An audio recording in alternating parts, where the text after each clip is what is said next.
Allez, aujourd'hui, on accueille. Loris, Ok, tu vas nous parler de. du théorème de Gauss-Weinzel qui indique qu'un polygone régulier à p puissance alpha côté avec p un nombre premier est constructible à la règle et au compas, donc règle au sens non gradué, si et seulement si p est égal à 2 ou alors alpha est égal à 1 et p est un premier de Fermat.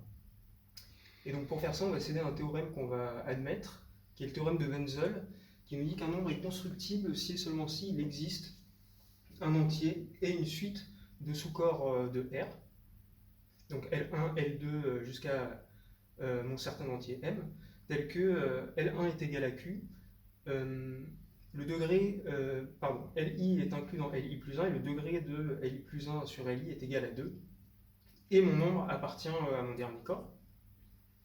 Donc en fait, construire le polygone régulier à p puissance alpha côté, ça revient à construire le réel cos de pi sur n. Donc ça, bon, ça se voit bien si on fait un dessin, mais on ne va pas le faire là.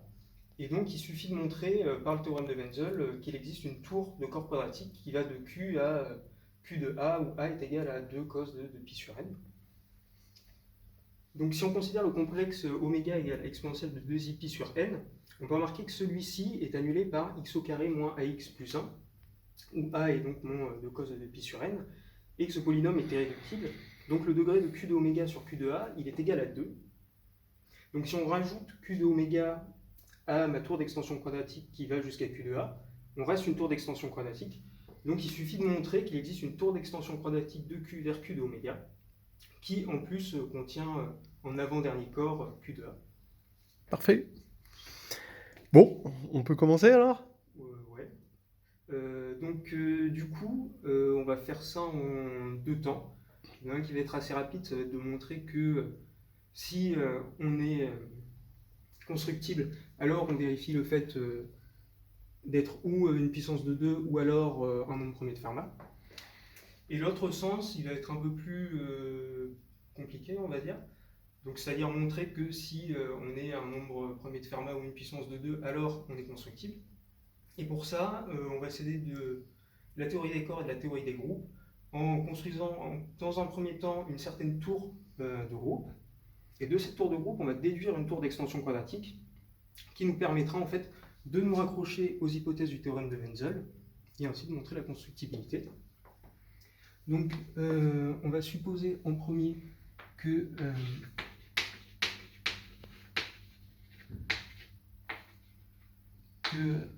donc, le polygone à p puissance alpha côté est constructible.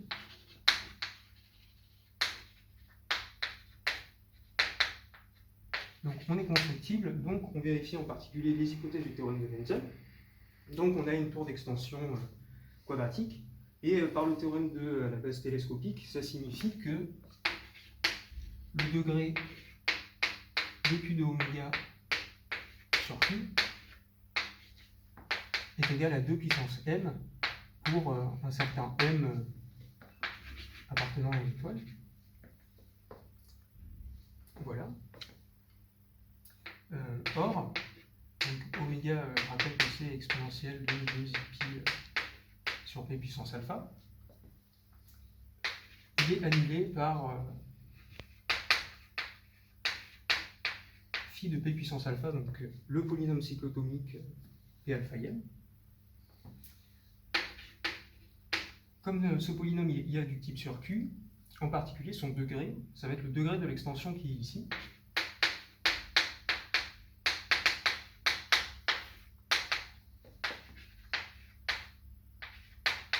Le degré d'un polynôme cyclotomique, du nème polynôme cyclotomique, c'est l'indicatrice de l'heure de n, donc l'indicatrice de l'heure de p puissance alpha, qui nous fait ici donc p alpha moins 1, p moins 1.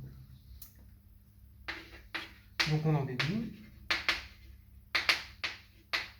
que 2 puissance n, c'est égal à p alpha moins 1, p moins 1. Donc là, on peut voir directement des relations de divisibilité. Donc, on a deux cas. Ou bien alpha est égal à 1. Et dans ce cas-là, comme on a deux entiers de parité différentes, et que là on a quelque chose qui est pair, et que celui-ci n'existe pas, on a P, n'existe pas, vaut 1, on a P qui est égal à 2 puissance m plus 1, qui revient à dire que P est un premier de Fermat. Et si par contre alpha n'est pas égal à 1, à ce moment-là, par unicité de la décomposition en facteur premier, nécessairement P est égal à 2. Donc on a bien notre première partie, comme quoi le polygone à P puissance alpha côté, s'il est constructible, alors P est égal à 2 ou P est égal à 2 puissance m plus 1. Donc maintenant on va s'intéresser à la réciproque. Donc on va regarder dans un premier temps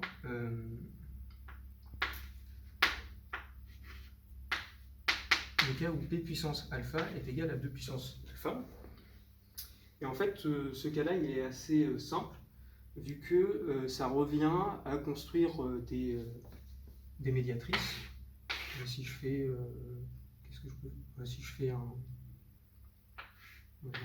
carré.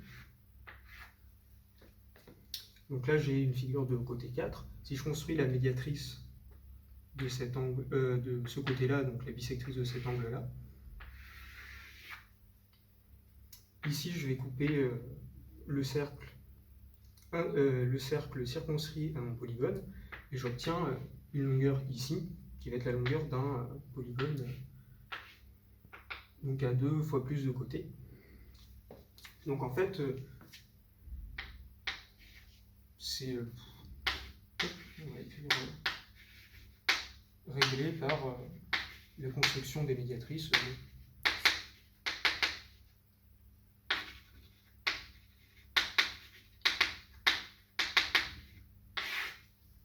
Voilà, donc maintenant on va supposer que alpha est égal à 1 et P est un premier Fermat. Et donc on va essayer de construire notre tour d'extension quadratique. Et donc comme je le disais tout à l'heure, on va dans un premier temps créer une tour de groupe. Et pas de n'importe quel groupe, en fait on va se baser sur un certain groupe d'automorphismes.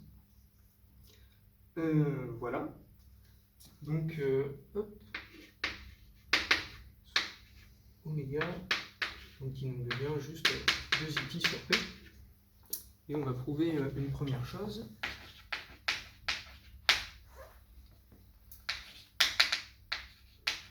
Donc, il existe un unique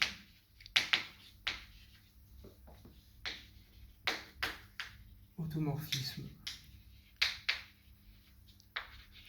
GI appartenant au groupe des automorphismes de Q d'oméga invariant par Q.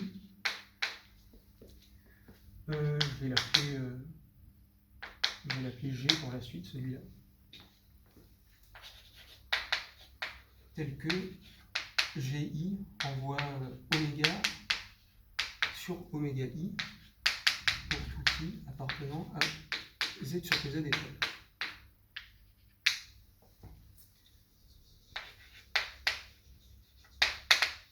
Donc, dans le premier temps, oméga I, il est bien défini.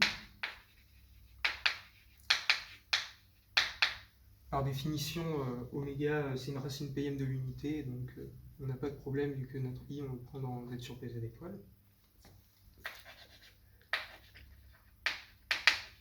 L'unicité de GI, elle est, entre guillemets, gratuite, dans le sens où oméga, il engendre Q de oméga.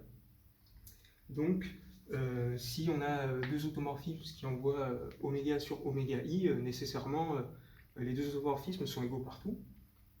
Donc, on a bien l'unicité.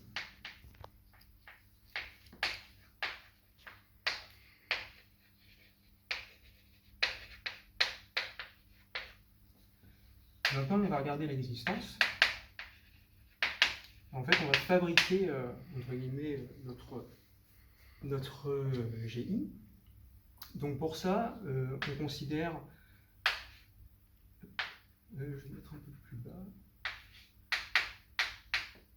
phi I qui va de Q de X dans Q de oméga I, qui a X associe oméga I. Donc c'est un morphisme. Et on va le quotienter pour obtenir un isomorphisme. Donc comme oméga c'est une racine pm de l'unité et que I il appartient à Z sur PZ étoile, cette chose-là est encore une racine pm de l'unité, donc annulée par le polynôme phi p qui est tiré du type sur Q. Racine primitive? Primitive, oui, oui, primitive, pardon. Et donc on peut passer au quotient par l'idéal engendré par phi p. Donc cette chose-là induit au quotient un isomorphisme pi I qui va de Q de X dans phi p dans Q de oméga I et à la case de X associe oméga I. Cette chose-là, donc Q de X quotienté par phi p, c'est isomorphe à Q d'oméga, et Q de oméga I, c'est également isomorphe à Q d'oméga, parce qu'il y en a un qui est inclus dans l'autre et on a égalité du degré de l'extension sur Q. Donc on peut créer GI de X qui va être égal à pi I rond P moins 1 de 1 de X, qui va bien être un automorphisme, et donc on a bien existence et unicité. Donc de là, on va en déduire une suite d'isomorphismes qui va nous aider à construire notre première tour de groupe. Donc on se donne J, un générateur de Z sur PZ d'étoiles.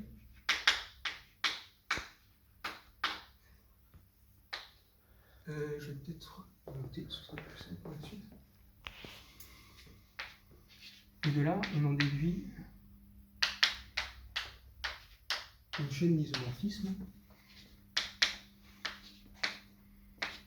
Donc de Z sur P-1Z dans Z sur PZ étoile, puis de Z sur PZ étoile dans G, qui a donc pour le premier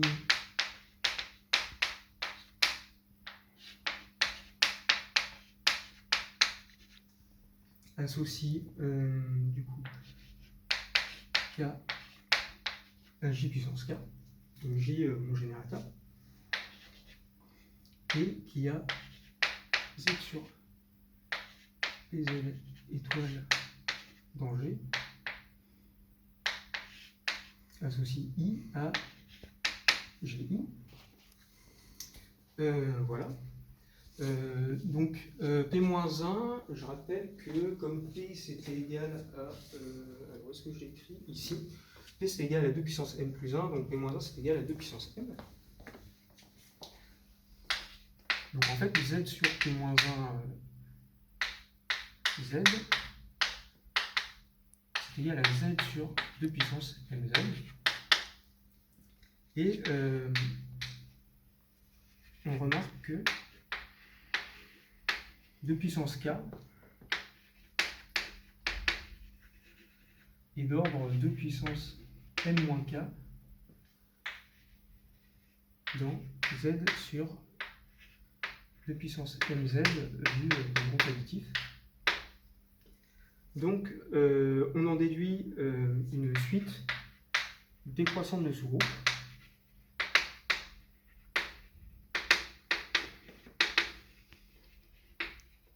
Engendré par 2 puissance k.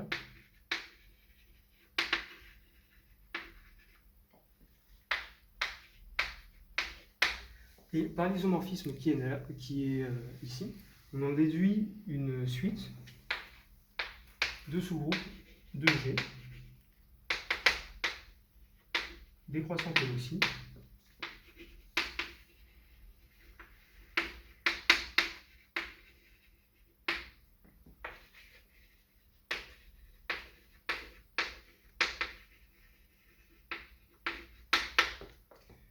que je vais appeler GK. Donc il va être engendré par G de... Alors là, c'est compliqué d'écrire proprement pour que ça se voit bien, mais G de J de 2 puissance 4. Voilà, donc là, on a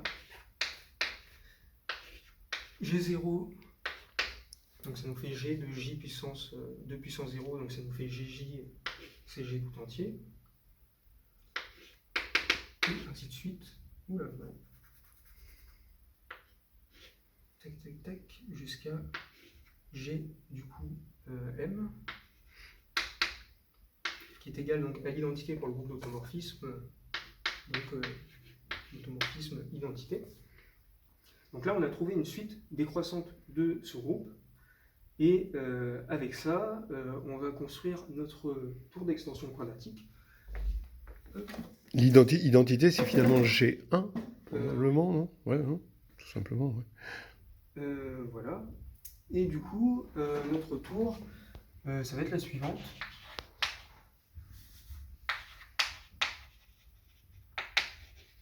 Donc, on considère Q de oméga GK, donc les points fixes de Q de oméga par GK, je pourrais faire comme étant les X, donc Q de oméga, G, J de 2 puissance 4 de X est égal à X. Voilà, donc bon, on va vérifier en fait qu'on a bien les hypothèses de Van Dongen. Donc déjà, ce sont bien des sous-corps.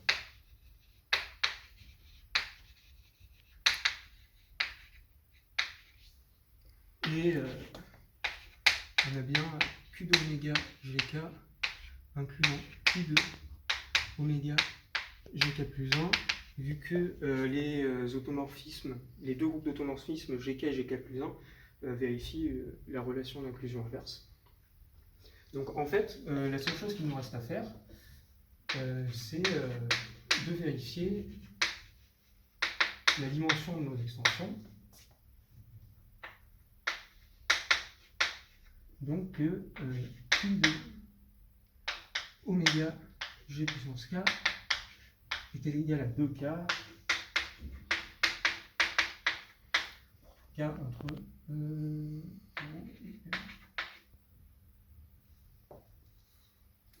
C'est une dimension, hein, c'est pas un corps. La dimension sur Q. Okay. Voilà, et donc pour ça, ce qu'on va faire, c'est écrire les éléments de Q de oméga GK dans une Q-base bien choisie. C'est ce que je vais faire maintenant. Donc, on va considérer la famille suivante. EI pour I parcourant Z sur 2 puissance n z,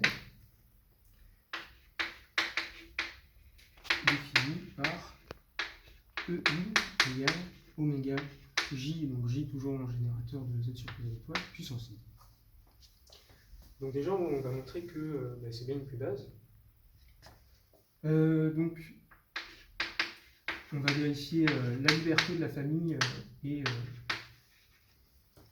la dimension. Donc déjà, dans un premier temps, on peut voir qu'on en a gagné le bon nombre, vu que les oméga sont des racines plième de l'unité, et qu'on en a 2 puissance n qui est égal à P-1, on a bien la dimension de ce qu'on veut à la fin. Voilà, et la famille elle est libre. Alors pourquoi? Supposons qu'elle ne soit pas libre. Alors dans ce cas-là, on peut l'écrire comme une combinaison linéaire de lambda i oméga j puissance i pour i dans z sur 2 puissance mz. Sauf que oméga c'est une racine pm de l'unité, et oméga de j puissance i c'est aussi une racine pm de l'unité. Et donc si la famille n'est pas libre, ça voudrait dire qu'on a un polynôme de degré p-2 qui annule oméga. Sauf que oméga c'est une racine pm de l'unité, donc son polynôme minimal c'était le polynôme phi p, qui est par là, qui lui est de degré p-1, Donc par minimalité du polynôme minimal, la famille est forcément libre. Donc cette chose-là est bien une Q-base. On va montrer une autre propriété de cette base, qui est la suivante.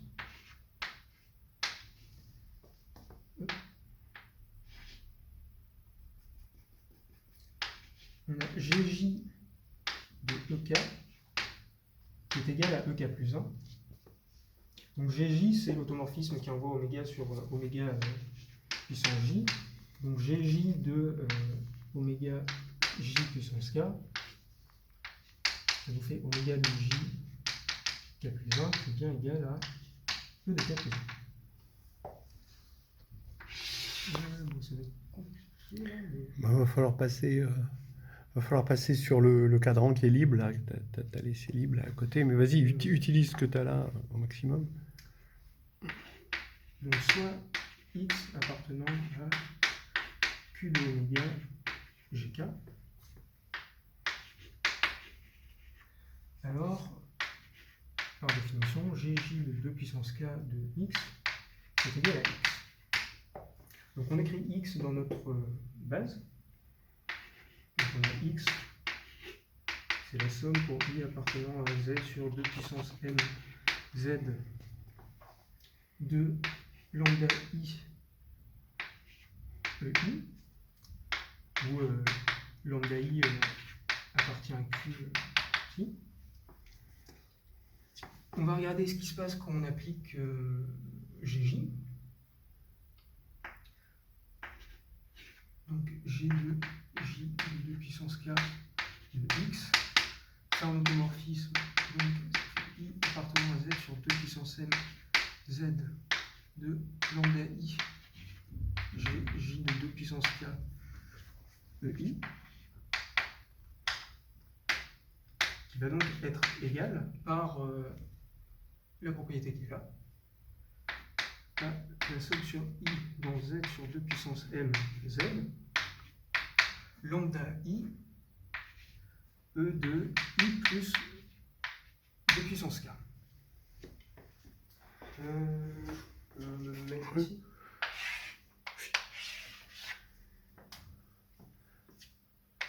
Or, par hypothèse, gj de 2 puissance k de x, c'est égal à x.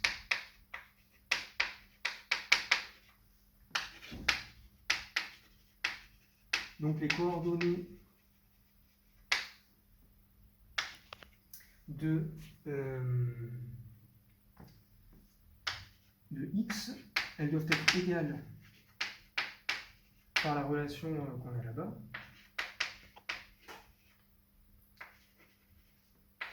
Sur les classes de 2 puissance de z sur 2 puissance m2, 2 puissance mz, modulo 2 puissance k. En fait, ça revient juste à regarder quand est-ce qu'on a égalité dans les relations qu'on j'ai là. Voilà. Et donc, ce nombre de classes, on en a 2 puissance k. Donc, on a bien q de oméga gk qui a pour dimension 2 puissance k. Donc la dernière chose qui reste à vérifier,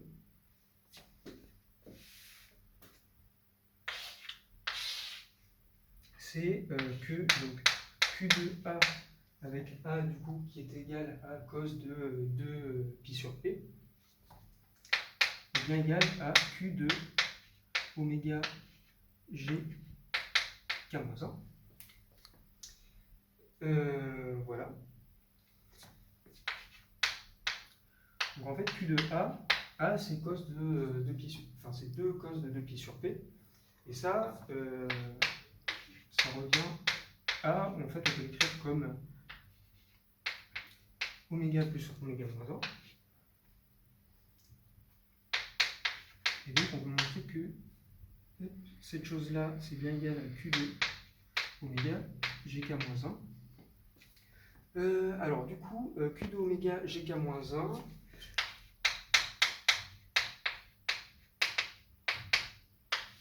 l'ensemble des x, G, alors c'était GJ de puissance, pardon, c'est pas un K, c'est un M, vu que c'est le dernier qu'on veut, enfin l'avant-dernier plutôt, de puissance M-1 de x, c'est égal à x. Donc là, déjà, on peut remarquer une chose. Si je considère iota, l'automorphisme qui envoie oméga sur oméga-1, il est involutif. Or, Gj de 2 puissance m-1, il est d'ordre 2. Sauf que 2 puissance m-1, c'est l'unique élément dans z sur 2 puissance mz qui est involutif. Et donc, par les suites d'isomorphisme qu'on avait explicité tout à l'heure, nécessairement, l'unique automorphisme qui envoie... Enfin, on a un seul, automorphisme involutif dans notre groupe d'automorphismes. Donc, c'est forcément Gj de 2 puissance m-1. Donc,